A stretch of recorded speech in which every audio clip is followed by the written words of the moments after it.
Bismillahirrahmanirrahim. Assalamualaikum warahmatullahi wabarakatuh. Selamat sejahtera anak-anak pelajar. Dalam perbincangan untuk ekologi part 6 ini, Madam akan bincangkan subtopik yang terakhir in which we are going to discuss about population ecology. Kalau sebelum ni kita pernah dengar perkataan population itu dari segi definition awal chapter dan apa pula ekologi itu sendiri. Dan apa pula yang kita nak belajar atau bincangkan dalam population ecology. Okay, so first come first, okay, perkara yang penting adalah apa definisi setiap satu perkataan ini.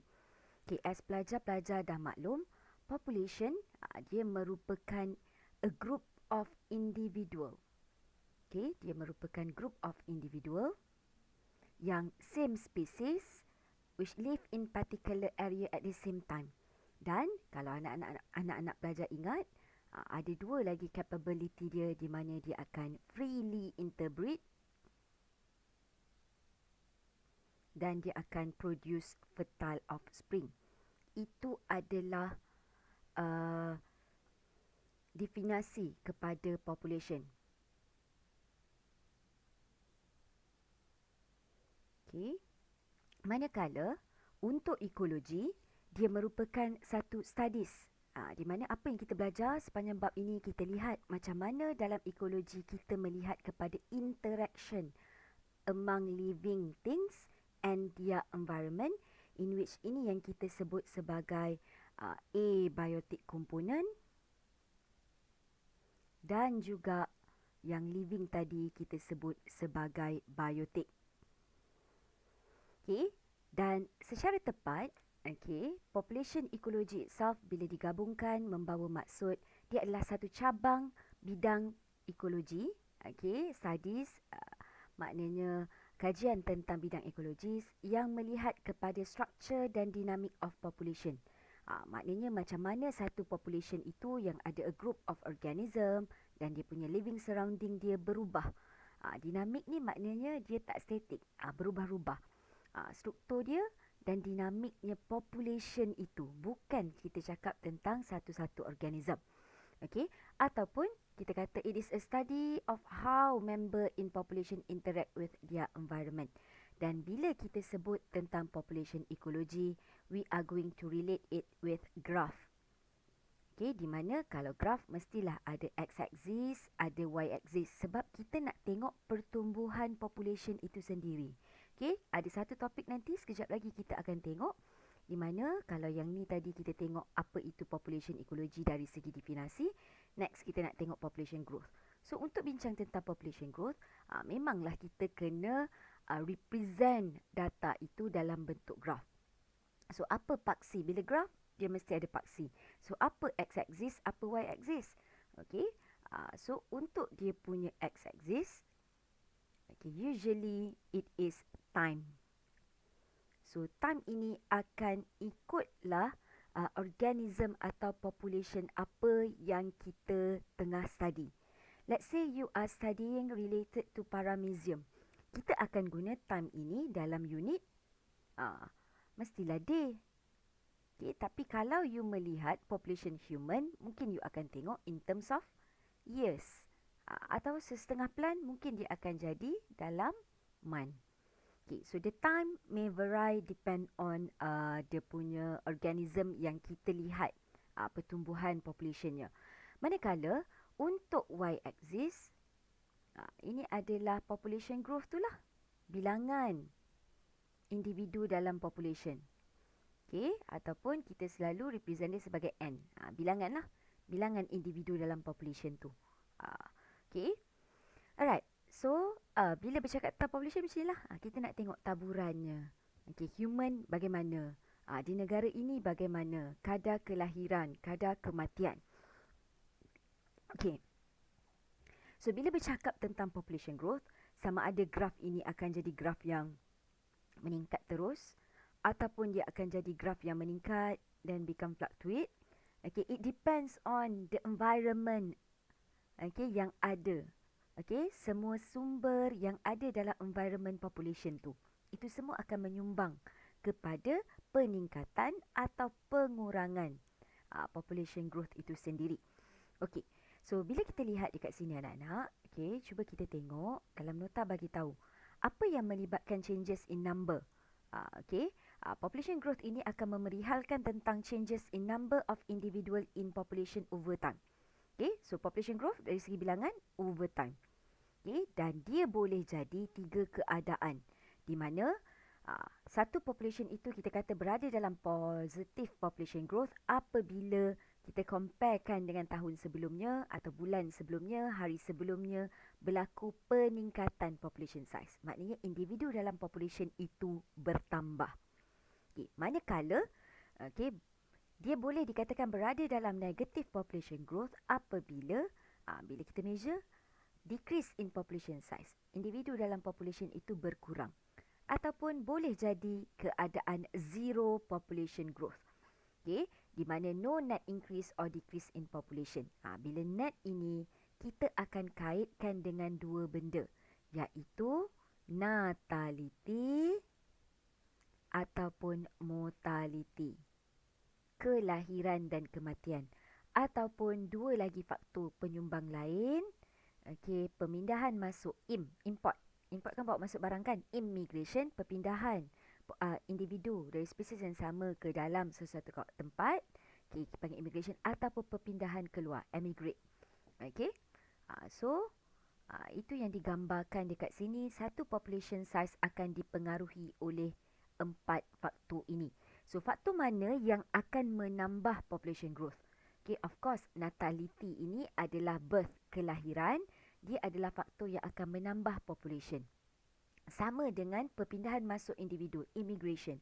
It is faktor yang akan menambah size of population. While, sekiranya berlaku kematian, dia merupakan faktor yang mengurangkan population size sama dengan immigration. So, jangan confuse lah.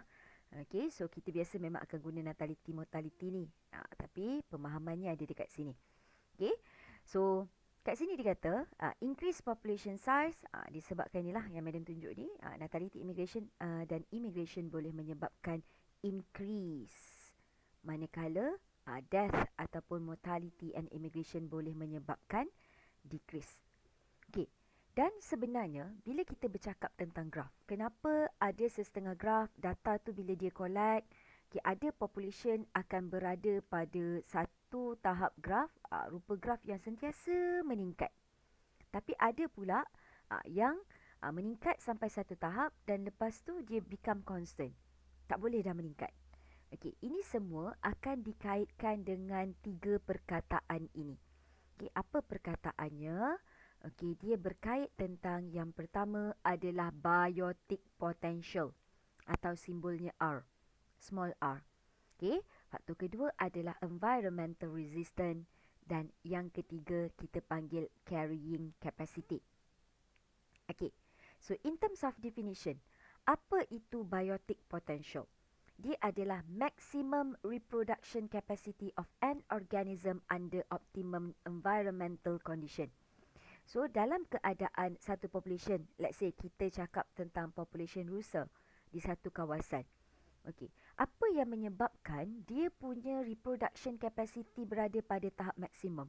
Of course, dia disumbang juga oleh faktor-faktor yang ada di persekitaran. Contohnya, kurangnya pemangsa, okey, sumber makanan dia ada, keadaan tempat tinggal dia kondusif, okey, dan dia sendiri daripada secara biologinya fertile dan boleh produce. Okay, so selagi keadaan persekitaran itu menyumbang kepada dia boleh menghasilkan individu-individu baru, berlakunya reproduction, so keadaan itu kita kata berada pada biotic potential. Okay, let's say kalau Madam lukis graf, okay, let's say kita gambarkan 3 perkataan ini dalam bentuk graf. Tadi kita bagi tahu paksi Y ini, let's say kita kata population size ataupun population growth. Okay, dan juga this one is time lah. Okay, apabila graf ini sedang meningkat, dekat ini kita katakan dia berada pada biotic potential. Di mana? Kenapa population ini boleh meningkat? Disebabkan dia ada capacity untuk produce maximum reproduction rate.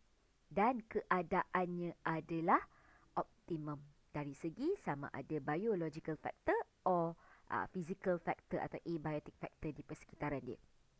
Okey. Apabila wujud environmental resistant. Okay, environmental resistant ini didefinisikan sebagai faktor penghat lah, environmental factor ataupun kita panggil limiting factor. Okay, bila wujud faktor penghat, it can be combination of biotic or abiotic. Okay, dan peranan dia akan limit the growth of population. So, bila sumber-sumber yang tadi possible untuk ada di kawasan itu dalam kuantiti yang cukup, yang banyak, bila dah jadi limited, okay, dia boleh menjadi faktor penghat di mana population yang tadi tengah meningkat. Okay, let's say population ini tengah meningkat. So, mungkin disebabkan itu dia akan become limited ataupun dia fluctuate. Kenapa berlaku turun naik? Ini dari segi bilangan. Maknanya sampai pada satu level. Di mana level let's say? Ini garisannya. Sampai pada satu tahap, faktor yang kita panggil tadi sebagai environmental resistant akan mempengaruhi the size of population. Contoh, bila population ini dah lebih, kat situ mungkin kurang sumber makanan ataupun ada introduction of competitor ataupun bila kurang sumber makanan, compete. So, ada yang mati dan sebagainya.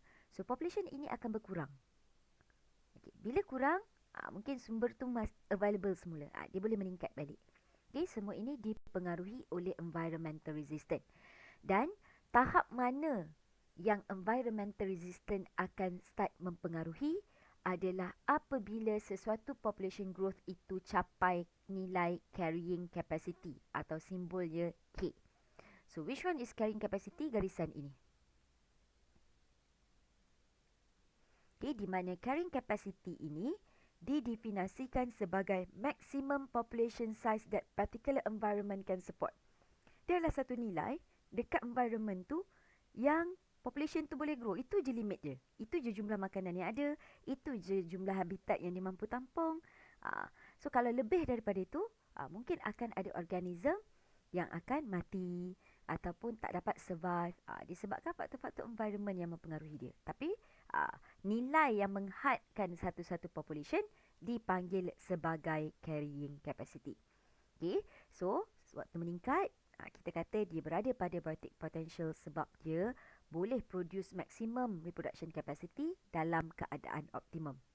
Okay, bila biotic potential reach nilai carrying capacity, di mana dia adalah maximum population size that particular environment can support, so dia dah start ada faktor penghat yang kita panggil sebagai environmental factor. Boleh jadi biotic, contohnya competition tadi, ataupun predation tadi, ataupun faktor-faktor abiotic, contohnya habitat, okay, dan sebagainya. Okay, so ini yang Madam kata dia berkait dengan graf. So, bila berlaku tahap ini, kat sinilah kita boleh cakap, mungkin area di sini, apa kita boleh describe? Mungkin kita kata natality is greater than mortality. Kadar kelahiran lebih tinggi dari kematian. Sebab tu population ini boleh meningkat. Tapi pada tahap menurun ni, apa kita boleh describe? Mungkin pada tahap ini, kenapa berlaku penurunan population size? Okay, disebabkan oleh mortality is higher than natality. Kadar kematian lebih tinggi dari kadar kelahiran. So, population size akan become negative. Okay, tapi kalau dalam in terms of animal, we do not relate the factor to immigration dengan emigration. Takkanlah diorang tu nak pindah naik kapal terbang pula kan. Okay, so ini lebih kepada human population yang ada immigration dan emigration. Okay, tapi sebenarnya boleh juga dalam persekitaran tu kita tahu ada setengah populasi animal dia migrate from one area to another area. So dalam counting tu nanti kalau dia pindah keluar, dikira tolak lah. Bukan semestinya naik kapal terbang. Kalau human je lah kan. Ada yang immigrate duduk di negara lain dan sebagainya. Okay, so tadi kita dah bincang natality dan mortality. So kat sini penyuguhan lagi lah apa itu natality. Dia adalah birth rate, kadar kelahiran. Dia bukan birth saja, kadar. Maknanya kita akan kira natality ini, let's say dalam 1 tahun, berapa bilangan kelahiran dalam masa 12 bulan. Dapatlah nilai natality. Mortality pula berapa bilangan kematian dalam 1 tahun. Itu adalah death rate lah. Okay, so the number of offspring produced dihasilkan lah in a given time. So kalau kita buat population growth ni, kita tak boleh mix up. Tak boleh kita kata population harimau sekali dengan human, sekali dengan tiger, sekali dengan deer. Tak boleh lah, population kan. Kalau population, it relate to one species at one time. Okay, ini yang kita dah bincang tadi. Di mana apabila simbol ni jangan keliru kalau yang besar ni kalau saya suka buat macam ni. Kalau yang ada garisan dekat dengan dia tu besar lah. Okay. Kalau natality lebih banyak dari mortality, so kita kata population size will increase. While sekiranya mortality lebih banyak, mati lagi banyak dari lahir, population size akan decrease. Manakala kalau sama, kadar kematian dengan kelahiran sama. Kat sini kita kata population itu tengah stable, di mana growth rate dia adalah zero. Tadi kita dah bincang dekat part yang atas. Okey. Kalau sebelum ni Madam cerita dari segi 3 perkataan ni macam mana dia dizahirkan dalam bentuk graf. Okay, tapi sebenarnya ada 2 graf penting, 2 jenis curve, growth curve yang you all kena tahu. Okay, yang pertama adalah exponential growth curve. Okay, dan juga logistic growth curve. This is their name of curve. So you tak boleh bila ditanya jenis curve, you sebut bentuk dia. Contoh, J shape untuk exponential, ini shape. S shape, ini shape.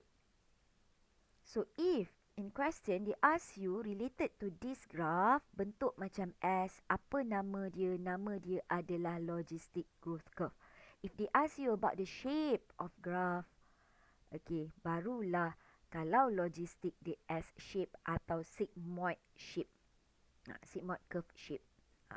Ini bentuk. Ini nama. Okay, 2 je. Okay, kalau exponential. Exponential ini adalah satu graf di mana bentuknya J. Macam you nampak sekarang. Sebenarnya graf ni tak cantik lah. Sepatutnya this one. Dia kena ada petunjuk macam ni lah. Okay, paksi X, paksi Y. Okay, cara labeling dia dibuat kat sini. Sepatutnya kat tepi ni kan. Okay, so kalau population yang setakat ini berada J-shape curve ni, maksudnya apa? Kita boleh katakan yang J-shape curve ini dapat dicapai sebab dia not reach its carrying capacity. Maknanya nilai carrying capacity dia belum dilangkaui. Sebab tu population itu masih lagi boleh terus meningkat. Not reach its carrying capacity. Apa dia carrying capacity tadi? Carrying capacity adalah maximum population size that particular environment can support. So selagi dia boleh meningkat, maknanya carrying capacity, faktor penghad, environmental resistance tadi tak ada. Ataupun dapat di-overcome. Contoh, kenapa dia ambil contoh kat sini adalah population human. Why? Why it is human population growth? Okay, ini kerana dalam population human ini, macam kita tengok, zaman berzaman, tahun demi tahun, teknologi semakin canggih. Kalau dulu, katalah kita ambil faktor kelahiran, ibu-ibu, nenek-nenek kita dulu melahirkan anak di rumah. Tak ada fasilitis kesihatan. Kalau ibu dan baby sihat, tak ada masalah. Kalau saiz baby besar, tetap nak deliver secara normal, mungkin ada komplikasi ataupun boleh menyebabkan kematian. Ataupun kalau ibu tu sendiri tak fit, tak sihat, anak tak sihat, kita tak ada alat nak measure dia punya degupan jantung ke, dia punya apa ke. Tapi due to technologies nowadays, kita berjaya tingkatkan carrying capacity sebab teknologi yang ada dapat overcome kadar kematian itu. Itu in terms of kelahiran. Banyak lagi faktor lain. Contohnya kalau dulu rumah-rumah macam mana? Kalau berlaku faktor luaran seperti ribut, taufan, gempa bumi, okay, banyak yang akan mati. Tapi dengan teknologi yang ada, kawasan-kawasan yang mengalami benda tu, dia dah ada teknologi untuk detect. So kalaulah ada pergerakan plate tektonik, okay, dia dah boleh detect dan ada individu yang boleh dipindahkan dulu ke kawasan yang lebih selamat. So ini dapat mengurangkan kadar kematian itu. So that's why setakat ini kita human masih lagi berada pada exponential growth curve. Okay, but if we are looking at examples such as paramecium, dalam lab atau dalam beaker, okay, bila kita grow di dalam satu beaker, okay, kita tahu resource yang ada dalam kawasan itu adalah limited. Pada awal-awal pertumbuhan, mungkinlah kita dah belajar dalam bab growth dulu kan, okay, semester 1, in which sumber makanan ada, sumber kumuh tak ada lagi, accumulation of waste product, so dia boleh grow. Tapi sampai satu tahap yang kita panggil maximum population size that environment can support, carrying capacity, population ini akan start become constant. Ini dalam bentuk graf. Tapi hakikat sebenar, untuk dia jadi constant itu, nanti katalah model lukis yang constant dia pakai apa? Pakai pensel ni. Okay. Dia sebenarnya dia nak kena cantik-cantik dalam bentuk S shape tu je. Ataupun kita panggil dia sebagai logistik. So bila sumber dah tak ada, itu je lah limit population tu boleh growth. Okay, so graf ini kita kaitkan dengan semua ni lah. Okay, so itu je lah yang anak-anak belajar. Perlu jelas dan faham tentang subtopik 2.7 iaitu population ecology. In terms of question, if they are about to ask you, maybe they are going to ask you about definition. Okay, dan perkaitan ini sangat selalu ditanya. Okay, di mana dia akan tanya, apa yang akan menyumbang kepada increase of population? So you kena tahu, faktor penyumbang kepada increase of population adalah natality dan immigration. Kalau human lah. Okay, kalau decrease adalah death dan emigration. Dan dari segi graf ni, bab nama, bab bentuk tu dan example adalah contoh-contoh yang selalu akan ditanya dalam soalan. Okay, hopefully perbincangan pada hari ini anak-anak pelajar faham. Kalau ada sebarang soalan, boleh tinggalkan di ruangan chat dan madam akan respon kemudian. Thank you very much. Assalamualaikum.